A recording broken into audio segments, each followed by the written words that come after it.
Hello, Elizabeth. Hello. Hello. Scooby Dooby Doo, be Dooby Dooby Dooby Dooby Doo, be Dooby. 1/4 inches from the top of the lid to ground. Got it. No? Okay, we'll measure the back of our car and see what we can do. Okay, thank you, and I'll see you this afternoon. Oh, That's great. David, he's just texting me now. He's saying it's going to be closer to 5 o'clock tonight because his son is in school till then. So, Okay, so that's fine. okay, we'll see you at 5. All right, bye-bye. Copy. Hello, Elizabeth. Hey, Richard, How are you? let me get the microphone in. Can you hear that buzzing in the background? They're power washing the house next door. No, no. And that's interesting how a lot of people have all kinds of extraneous noises going on sometimes in the background, but the Zoom somehow filters that out. And So I can hardly hear you. all right, is that any better? Yeah, it is. Can you hear me? Oh yeah, you're coming through loud and clear. Okay. And you don't hear that buzzing in the No, background? no. Okay. Okay. No. So, So we'll 2 seconds Sure. while you get, I just have to There we drop go. John a note. Okay. Let me go here, and 1, 2, 3, and 4 are uploaded. I can close that. That is for what we are doing. So now we're going to open up Scooby Dooby Dooby Dooby Dooby. All right. Let's see here. And then we need AARS. So this is for Friday? I don't know. It was supposed to be, but then I think I will be around Friday. So I just thought, as long as I have the slot, I would take it because you never know. Like I read my face. Well, Noticing the bathroom. Yeah. Well, you need to see a doctor. Yeah, there you go. There you go. See you Monday. Have a great week. Yeah, you too. Okay. All right. Well, so we'll just kind of hold it Yeah, for the future. for posterity. Yeah, give me 2 Or seconds. for posterity, whichever you want. Okay, go ahead. Let's see here.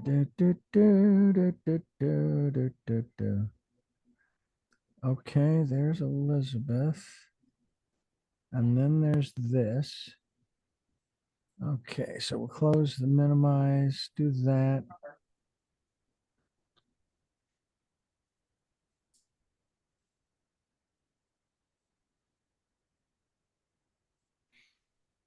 Okay, see here. All right, that's good. And all right. Oh, what have we got in the mail? Please, Mhm. come up, see him.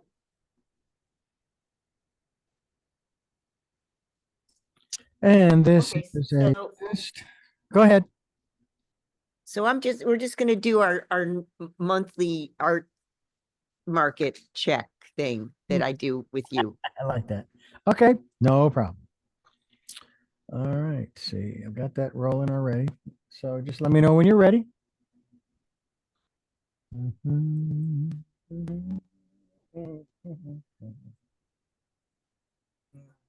I'm glad I already ate my lunch. Ah.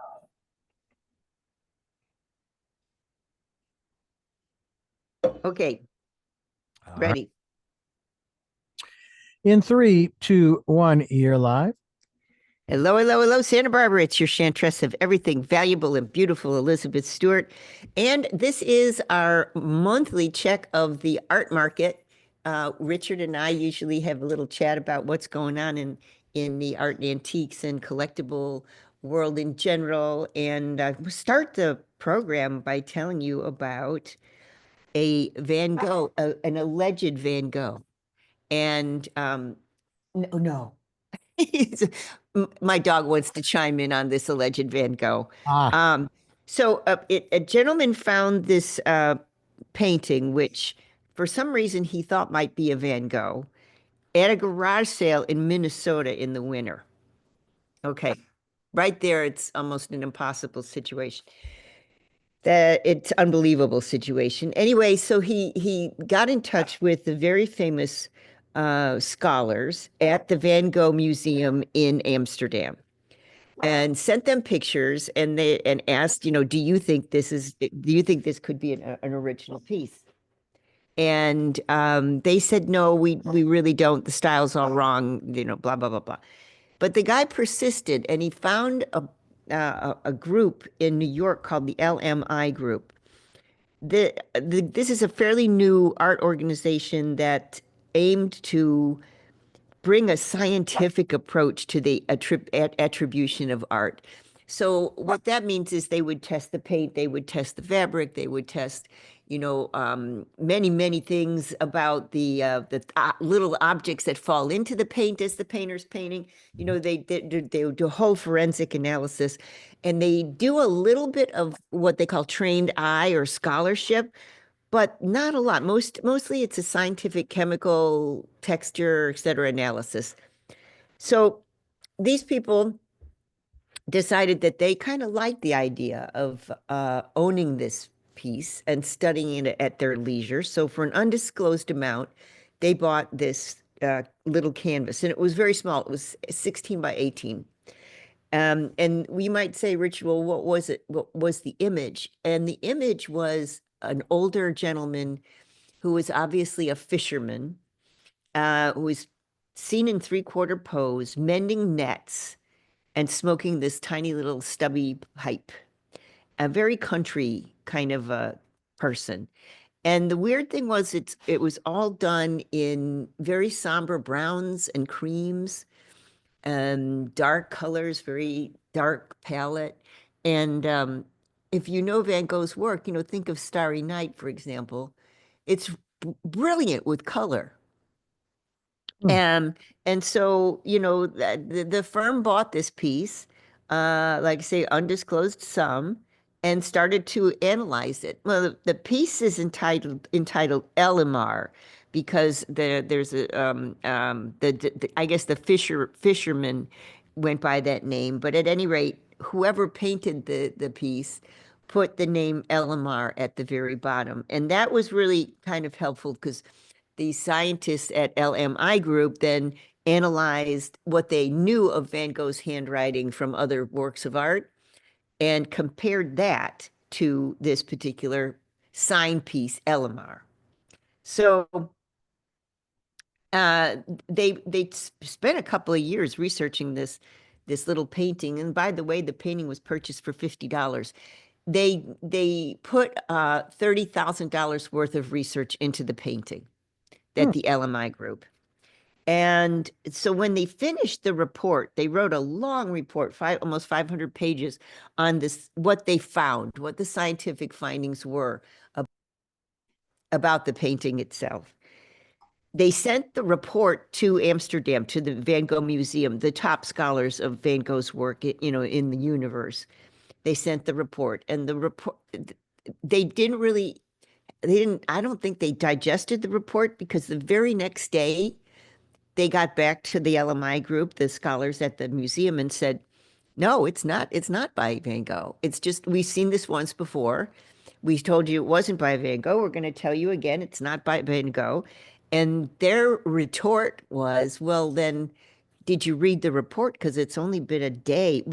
This is what I'm trying to bring up, Richard, is this. There's one way of looking at it is the scholarship. The other way of looking at it is eyes. Mm-hmm. And, the connoisseurs at the museum, they don't really need 500 pages of chemical analysis. They can look at the work because, that's their life. That's what they do. Yeah, you So trust them, right? They are the experts. Well, now here's the weird thing.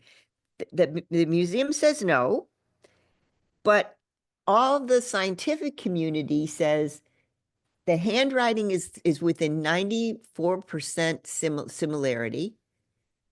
The date is right. He painted it, if Van Gogh painted it, he painted it when he was in the asylum in the south of France. There'd be no reason to assume that era in his life involved color at all. Um, the subject at first glance is like, well, what does it mean, this fisherman? But we have to remember that Van Gogh was deeply religious. And the line in the Bible, I will make you fishers of men. Mhm. And so, I mean, both sides, both the science side and the connoisseurship side, are standing completely at opposite ends of the spectrum. And yet both of them have pretty, reasonable chance of at least having a valid opinion. Now, you might say, well, what's the big deal? It's a small little piece. It's not all that attractive. The world has never seen it before. Your next question, Richard, would be, well, if it went to be sold, how much would people want to buy it for, right? So we're talking the last piece like this that sold, that was Van Gogh's, sold for $15 million. Wow. So it's worth being right about this. And the debate rages on. So in the end, we don't know who's, but I mean, the art world is going to say, unless we have the connoisseurs blessing, we don't really think that it's going to be saleable. Hmm. So, Wow. the scholarship approach, the connoisseurship approach is what the mainstream art world has relied on for years and years and years. Now the science is going to catch up with them, I think, eventually. But there are people who say the data-driven method has nothing on a trained human eye, nothing on it. On the same token, because there's been so much flurry lately about, proving works of art by the scientific method, there's all these new startup companies that rely heavily on technology to analyze art. And after all, you can train AI to do the same thing.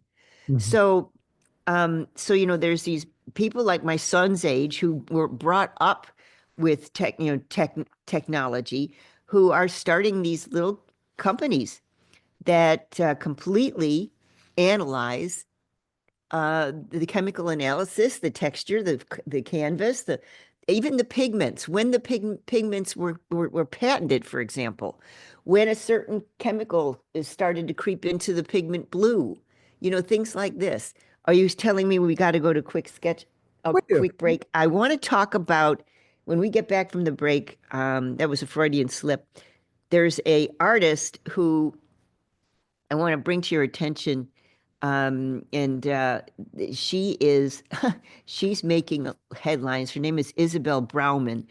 And you might say, well, who is she? Well, she was the court-ordered artist. Cameras are not allowed in court. Mhm. So she was the court-ordered artist that was in charge of Trump's trial in New York City. Oh. And so she did, she sketched Trump and what was the hush money, the woman's name, Stormy Daniels. Stormy, yeah. So she sketched Stormy and she sketched Trump, and then she decided to go public with those things because she can. Yeah. And she had a huge museum show, and I want to talk, or gallery show, and I want to talk to you about some of the pieces that came out of the courtroom and what Trump is pictured as when we get back from the break. Don't turn that down. Back in a minute. All right. Here we go. In 3, 2, 1, you're live. Welcome back. It's Elizabeth Stewart, and I'm doing a monthly breakdown of the art world and what's happening. And I like to bring to Richard's attention all the salacious stories and all the big money that flies around, and it has been a really interesting beginning of 2025. So this Isabel Brauman. Now let's talk about her courtroom sketches of Stormy Daniels and Trump. She was the court-ordered artist in the criminal hush money trial for Trump's payments to Stormy Daniels, and she had a show after the court hearing. She had a show at Wilshot Gallery in New York, and the show went viral. People flocked. And by the way, she is uh, well, she was so well known, the U.S. Supreme Court got involved in the act as well. But at any rate, ultimately, as you know, Trump was sentenced to an unconditional discharge. So, what do these pieces look like? Well, many of them are sketches of the artist's feelings about the trial. So she's got the imagery of the faces, the bodies, etc., but she's mingling them together, sort of like a dreamscape where, there's Trump in you can make out who he is, of course, and then Stormy's kind of perched behind him, even though it didn't really happen that way. Right. And so she's go ahead. No, I was just going to say they often will in those kinds of sketches. They won't necessarily. It's not all proportional. It's not all 100% accurate as far as from the point of view of the artist or the sketch artist. It's always I want to put them over here and here and so forth. And I had heard some comments, and I don't know if she was the only sketch artist in the room, but that in some instances the images were not that flattering. I mean, No, I don't know. They weren't. They weren't. They weren't. But just weren't. They weren't. When you say not that flattering, I will tell you some of the portrayals of Trump's hair, for example, were really quite funny. And so I mean, I understand where you're coming from. She also was she became fairly well known. And she was asked to fly to Washington, D.C. to sketch the Senate confirmation hearing for Pete Hegseth, Trump's pick to serve as the Secretary of Defense. The sketches from that hearing are very interesting as well. And then the Rolling Stone covered her career. The New York Times covered her career. She's 31 years old, and she actually came on the radar when she was hired by the Circuit Court in Virginia to see the formerly married couple, Johnny Depp and Amber Heard, going at it in regards to both claiming each other were perpetrators of domestic violence. So, she has, when you say, well, let's talk about one particular image since we're on the radio. She bought some handmade paper, and the members of the audience for Trump's trial included former wife Ivanka Trump, for example. And so she took the liberty of sketching the people in the audience as well. So for the portrait of Ivanka, raptly listening to Trump, she used a handmade paper, and she painted Ivanka in pearl, pink, and violet tones, which, it's just I guess what you commented on, Richard, is that this artist is using her artistry with a certain strategic bias, which really documents the history of the courtroom at the time. But it almost looks like a bunch of caricatures that kind of swirl around each other. And I have to wonder, and I guess it's not possible. I mean, you would probably know better than I because of the art circle that you are involved in or are in. I don't know that that's necessarily avoidable. Okay, to avoid having some kind of a bias in your art. I mean, as opposed to an accountant, it's numbers and it's 1 + 1 is 2. Whereas with drawing or sketching, I guess your bias is going to come through your hand and the pencil you're using or whatever, and it's going to show up. I guess So there's no way around sort of in furtherance to your comment there, I will tell you that the artist writes, I think it was in the Rolling Stones, that she became so bored at Trump's civil trial because there was all this discussion of financial matters. Usually, artists are not all that intrigued with financial matters. She began to paint Trump in the Cubist style. that. I kind of noticed that. Yes. Hmm. So it's hysterical. She's also been asked to do the court hearing for Luigi Mangione, who, of course, was arrested after a multi-state manhunt for allegedly killing a health insurance executive in broad daylight on New York Street. So she's going to be sketching him as well. So, we'll bring that to your attention, Richard, when that happens. Yeah. So, yes. Now, here's a true crime story in the art world. Okay. A Paris court has secured 135 stolen paintings estimated to be worth over 208 million. Wow. Yeah. That's a Uh, boatload. a Middle Eastern collector was seeking, this particular man claimed that he owned all the works that were stolen, and he was seeking to recover a collection that totaled 1,800 pieces of Russian avant-garde art that were taken from a storage facility where he stored the works in 2019. Now, my comment to you is, I have two storage lockers, Hmm. and I think I pay like 300 a month each. It's a stupid thing to do that. But I do, and I can't get rid of the collections in there. But Richard, I don't have $208 million worth of art in those storage lockers. Who puts $208 million worth of art in a storage facility? Uh, I don't, cut it up. I don't. Anyway, so the family, and the last name, I can't pronounce the first name, but the family last name that owned the pieces, they claim to own the pieces, Katib, I guess. Hmm. And they claim that they know the thief, and the thief is named Moises Frisch.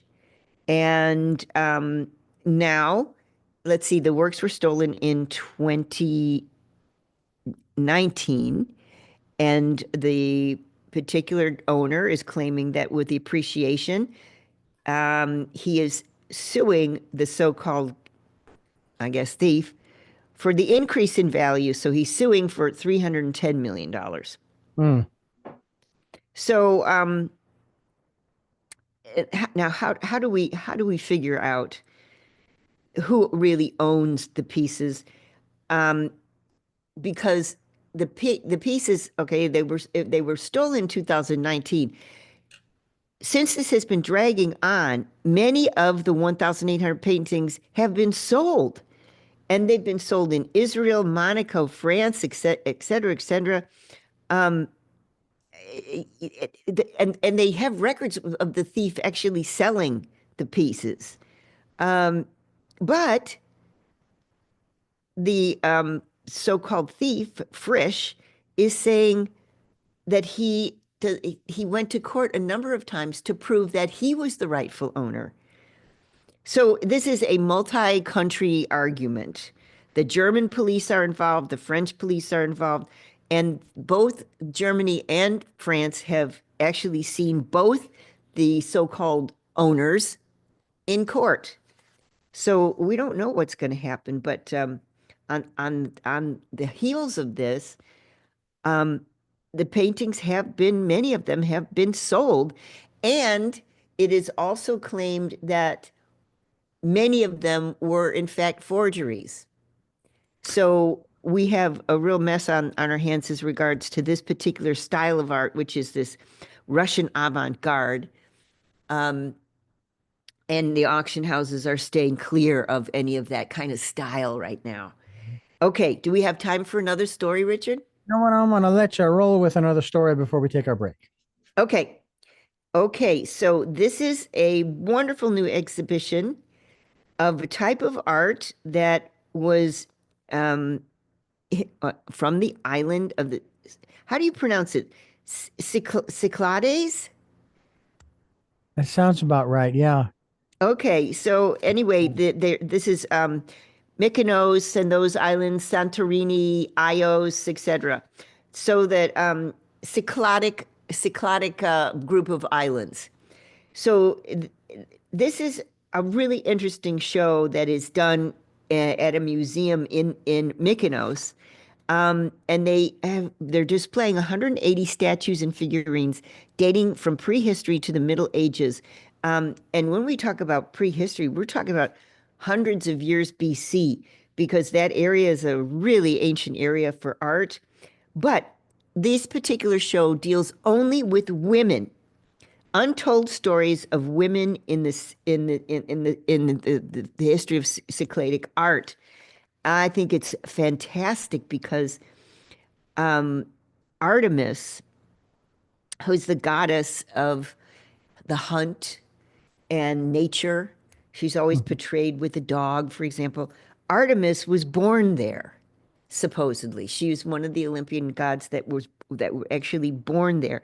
So popular in the islands that I'm talking about was the famous Thesmorphia. And this is a 3-day festival that was celebrated by the cult of Demeter and her daughter Persephone. So it was a women's festival that went on yearly for hundreds of years, and it was a celebration of women's fertility and renewal. And the festival was dedicated to Artemis, and young girls underwent rituals to transition to womanhood. They would dance around her altar, the altar of Artemis. And then, she, the goddess, was in charge of overseeing the young woman's journey through puberty to her first child. Now, you would say the kind of art that developed in this area was very, very feminine based. So they portrayed femininity, showed women as worthy subjects for sculpture and art and murals, etc. Because women outside of this particular festival, they actually didn't do much else except manage the home. They supervised the household slaves. They budgeted the foodstuffs, etc. In ancient Greek, they were restricted from participating in any kind of economic opportunity. They could make textiles. That was okay, as you see on various orange and black vases where, the women are holding spindles and looms, etc. They actually didn't do much in the public sphere. But in this area, the Cycladic art, the early Cycladic art, you become able to catch glimpses of the way women believe they should be portrayed. Mhm. And so this is a really interesting exhibition that the culture minister of Greece has kind of promoted as a really interesting idea that celebrates women's views of themselves from prehistoric times through the Greek myths, etc. I would love to go. I would love to go and see it. Go to Mykonos and Santorini and view untold stories of women in Cycladic art just opened. Okay, so now we'll go to quick break, and we're going to talk about when we get from break, a 2,500-year-old solid gold helmet that was a Romanian helmet, ancient Romanian helmet, that was stolen from a museum in the Netherlands, and how mad Romania is over the theft and probably by now meltdown of the helmet. That's our next story, Richard. All right. Stand by here. All right. You don't want to get the Romanians mad. Romanian madness. That is a syndrome. I think it's in one of the medical dictionaries or something. Okay. Here we go. In 3, 2, 1, you're live. Welcome back. It's Elizabeth Stewart, and I'm speaking with Richard Dugan this hour about the fun stuff that's happening, the salacious stories, the big money, the thefts, the idea of fakes, frauds, attribution, etc. That's really swirling in the art world. The beginning of 2025 now. Here's a story about a solid gold, very very valuable Romanian helmet. Now, this helmet dates as 2,500 year old helmet, and it's called the Catofenesti helmet. Also, the thieves stole bracelets, which are called Dracian bracelets. They date from 50 BCE, and they were solid gold, and they were stolen from the Drents Museum in this is in the Netherlands. Now, the National History Museum of Romania in Bucharest had lent them to the museum for a show on Dracian art. The museum was not guarded. The museum had no alarm system. I don't know why the Romanians decided to lend the pieces to the museum in the light of those things, but the Romanians, and like Richard said, you don't want to get Romanians mad. And the Romanians had them insured for $30 million, and they are suing the Netherlands. The Romanians are suing the Netherlands and the museum that lost the pieces for them. And they have actually, as of last week, found a bunch of suspects linked to the thefts. You know, these subjects that they've found, they have not found the artworks. They have found who they think stole the artworks, but they have not found the artworks. Well, what happens? What happens is that if you've got solid gold, you don't sell the artwork, you melt it down, which is just horrible. Anyway, the the Drents Museum shows footage from a CCTV camera, and it shows that three figures exploded the front door. So they blew up the front door, and they actually caught these three repeatedly visiting the museum, so sort of scoping it out. Very sloppy. Everybody lost their jobs. Yeah. Back in And so at any rate, yes, they have found the men that stole the pieces, but they have not found the objects. And let's see, we have a new frontier in thievery from art museums. The Dutch art historian Arthur Brandt spoke to the Netherlands Times, saying the use of explosives to enter a museum is happening. This actually happened once before in another Netherlands-based art gallery that they exploded the front gates to steal Andy Warhol's pieces. So now we're using high-level explosives to blow up the fronts of museums to steal what's inside. heavens. Well, yeah, isn't that interesting? So, okay, now when we get back from the break, Richard, I'm assuming we have to go to a quick break. I want to tell you about the Mona Lisa growing legs and where she's moving to when we get back from the break. Don't turn that dial. Back in a minute. As if the smile wasn't enough. Or I should rephrase that, the lack of smile. Yeah. Actually, I think that was that look on her face is more. It's a disdainful look towards her lover, who did not satisfy her. Could be. Well, you know, the issue is, I mean, I remember seeing her for the first time when I was in college, and I was kind of disappointed. I hear you. I don't know. It's this stuff is wild. It really is. Um, all right, I'm ready to roll if you are, or when you are. Document stop. Da, da, da, da.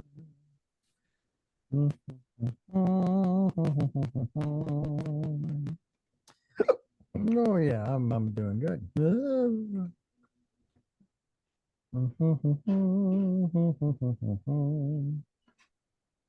No, that's not it. Da, da, da, da, no, no, no, no.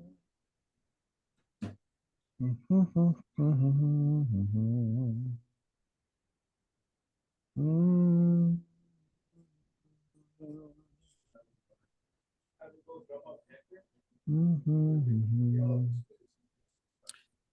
So where is it?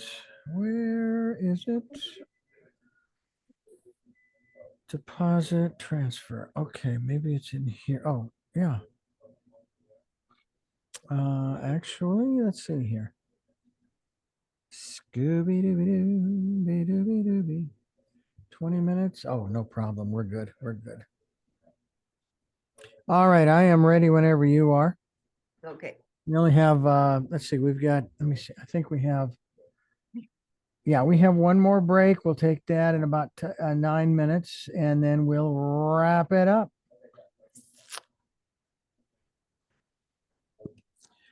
And if I was a smoker, I would have time to go outside, take a smoke, and then come back in. But I'm not. So No, there. I was just putting the dog's bed outside because he loves to be in the sun. Does he now? Short-haired dogs love to be in the sun. There you go. Well, our cats well, we have 3 new kittens. I'll have to send you pictures.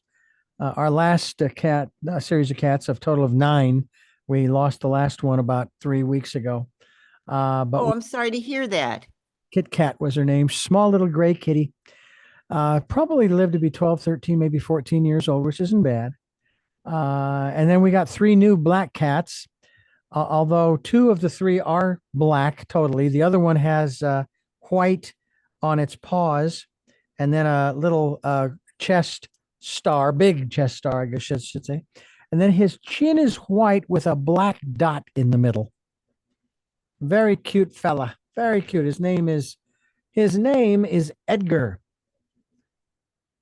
And the wife named the cats after Dorian Gray, Edgar Allan Poe, and Lilith, Adam's first wife, who, I guess the best way to put it, had a mind of her own. Uh-huh. And Adam apparently didn't like it. But, Okay. all right. Ready? Here we go. In 3, 2, 1, you're live. Welcome back. This is our monthly check on the art world and the craziness that goes on in terms of the big money and the big egos and what's happening to the Mona Lisa right now is that she's growing legs. French President Emmanuel Macron announced Tuesday that the Mona Lisa, Leonardo da Vinci's masterpiece, one of the most iconic artworks in the world, will be moved. The move is part of a large renovation plan to overhaul the Louvre, where she lives. The Louvre is, I don't know if have you been to the Louvre? I have not had, the closest I've gotten to France is Ireland, and that was some 20 years ago. Okay. Well, the Louvre is huge, and the Louvre is it is an exhausting place. It houses so many works of art. It's unbelievable. And every year they get around 9 million visitors. Wow. I know. And okay, so the Louvre director is saying that the museum has a deteriorating condition, has definitely, even when I was there years ago, it was not in great shape. Deteriorating condition, lack of modern facilities, and the physical strain of 9 million visitors every year is really taking a toll on the building, which is 232 years old. So the Louvre is not a new building. Wow. Now, the Louvre is planning on reassessing the display of the Mona Lisa, and right now it's housed in the Salle des Etats, where it receives, can you believe this, Richard? 20 to 30,000 visitors. This one room receives 20 to 30,000 visitors per day. Now, that room was not designed 200 years ago to receive 20 to 30,000 visitors a day. And even when I was there years ago, it creates a terrible public disappointment because you cannot see over each other's heads. People are holding up their phones, trying to get a picture so they could at least see the Mona Lisa. It's very small, the piece itself is hard to see. And of course, it's behind a lot of security, glass, etc. Now, what's going to happen? The building is suffering. The room where the gallery in which the Mona Lisa lives is suffering. And every day that room is a scene of intense agitation. Frustrated tourists, tired tourists, they jostle and smash into each other just to see a glimpse of the painting. Um, it's well, what are they planning to do? They're planning on doing a 500 million pound overhaul. The museum is going to have to be funded by increasing ticket price, and it's they are building a separate whole gallery with a separate entrance to house Mona Lisa, the crown jewel of the museum's collection. So this renovation will be forthcoming in 2026. Like I said, a new entrance, financed by the money supplied by the Louvre Abu Dhabi. Yeah, there's Wow. a branch of the Louvre there. So they're going to build a room for the Mona Lisa in one of the museum's main courtyards presently, and they will have to do many, many, many improvements to that area for La Gioconda. Mm.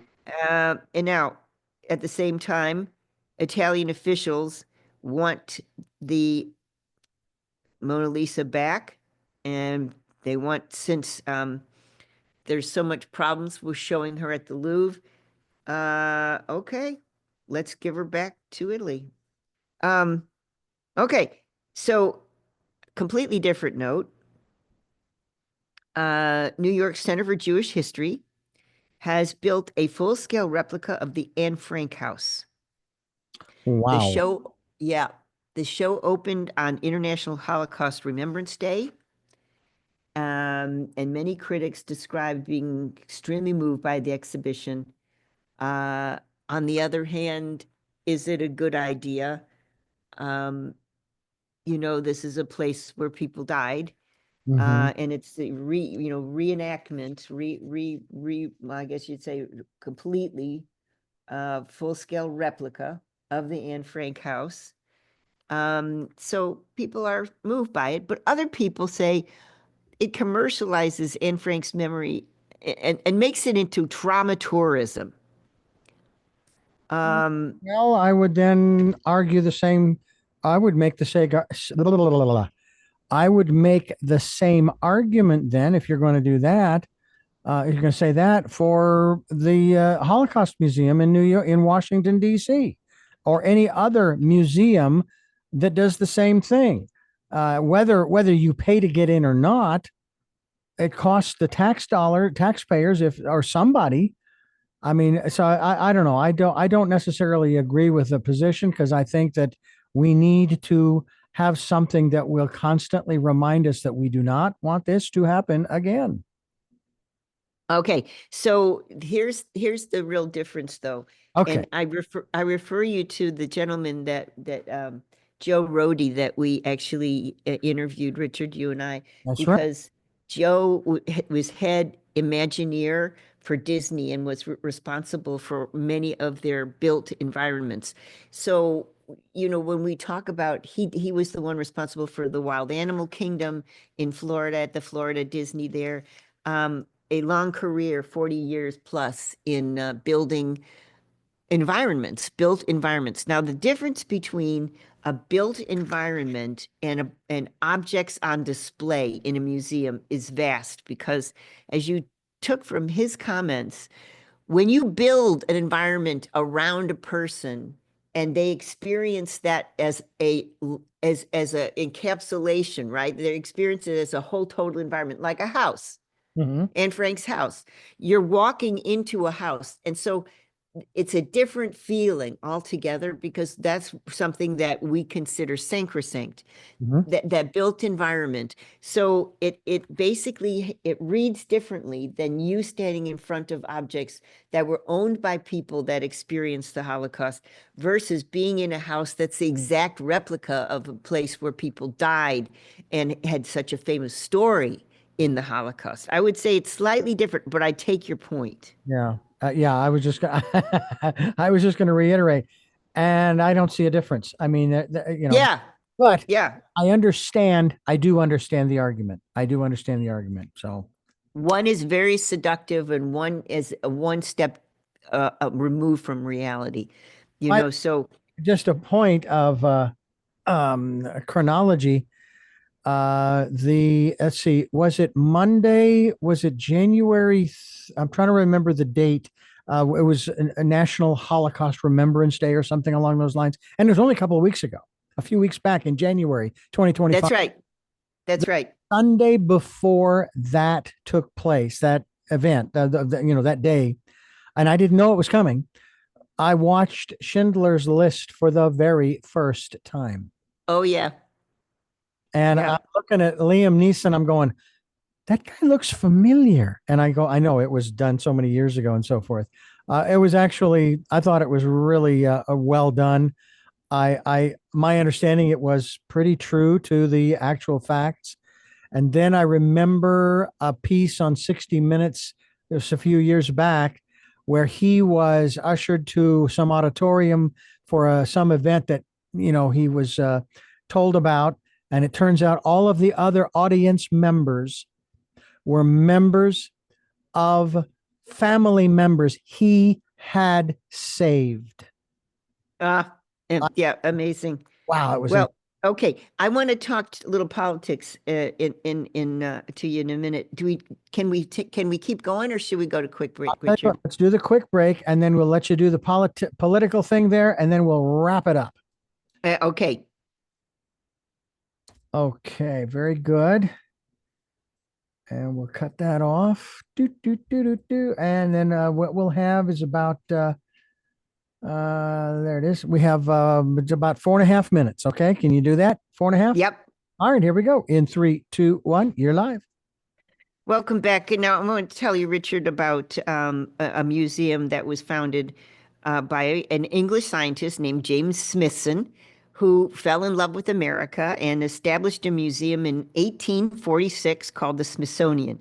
The Smithsonian Institution, it encompasses, in addition to the National Zoo and the National Garden, the Smithsonian owns 21 museums, mostly in Washington, D.C., including National Museum of African American History and Culture, the Hirshhorn Museum and Sculpture Garden, the National Portrait Gallery, the Renwick Gallery, the American Art Museum, and employs about 7,000 staffers, and 2/3 of its annual budget is funded through federal money. Now, our new president issued executive order on January 20th, his first day in office, ending radical and wasteful government DEI programs and preferencing is what the title was. The order has profound implications on the Smithsonian and all national museums which have focused on diversity, equity, and inclusion efforts. So all the institutions, of which there's around 30 at the Smithsonian National Network, including the National Gallery of Art, have shuttered their diversity offices. And the museums all over the country are speaking out about this. The Smithsonian actually had a choice because many Smithsonian employees do not work for the federal government, but as we heard, 2/3 of its budget is federal. So they decided to go ahead and shutter those offices. Um, now what's happening? The Museum Trustee Association is the national organization for all kinds of museum guidance in this country. Um, the National Archives Museum is on the fence. They don't know what to do. The American Alliance of Museums, they don't know what to do. The Institute for Museum and Library Services um, it is not answering questions about this. So the things are up in the air with our museums right now. I will tell you that the CEO of Americans for the Arts, that's been around since the 1960s. Actually, is saying that we need further clarification about the executive order. He will say that the museum community is interested in telling the complete set of American stories and the complete set of world stories, and having a fundamental commitment to telling the full breadth of stories is baked into the DNA of many museums, and the museums will continue to tell diverse and interesting stories about diverse and interesting people. So the jury's out right now. Some museums are shuttering those offices of diversity and inclusion. Some museums are not.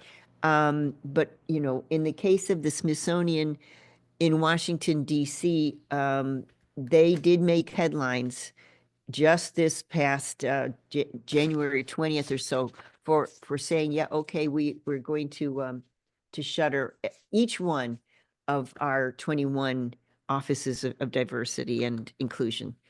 And Richard, you wanted to say something. All I was going to add was, well, why don't we just go ahead and destroy them? Just like when there's a battle in the Middle East, and one of the antagonistic parties decides we're going to destroy all the antiquities of our enemy, and they destroy the books, they destroy the museums, they destroy the archaeology, and the list goes on. Why don't we just blow them up? I mean, we have museums for the purpose of appreciating what has been created, as well as recognizing and understanding what has happened throughout our history. I don't see where this, what is it, DEI thing? I don't even know what it is. I don't know where that comes into play. Maybe I don't fully understand it. It's like, how does it come under yes. the category when it's part of human history? So how is it that we have to categorize it? It's part of human history, period. Okay, so I will tell you that your confusion on this matter equals mine, and it also equals, can you believe this? America has 32,000 museums. Wow. That actually receive federal funds. And those 32,000 museums, if they receive federal funds, must follow the law.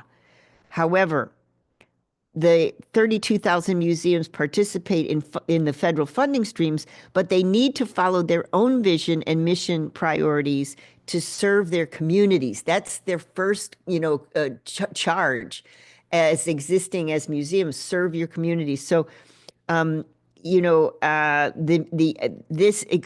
what you're talking about is exactly what the 32,000 museums in this country are dealing with, which is, which do we do?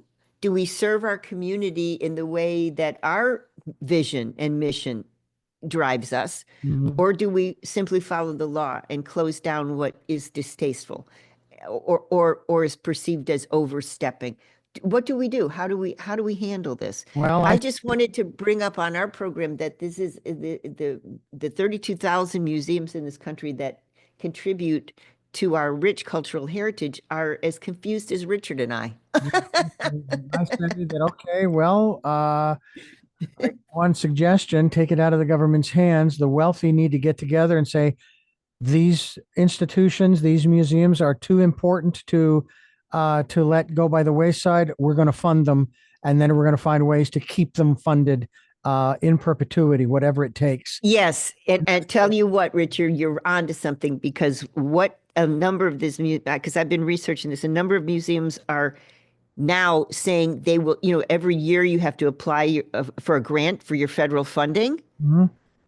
Okay, and many of the museums that we're talking about here they're hesitating.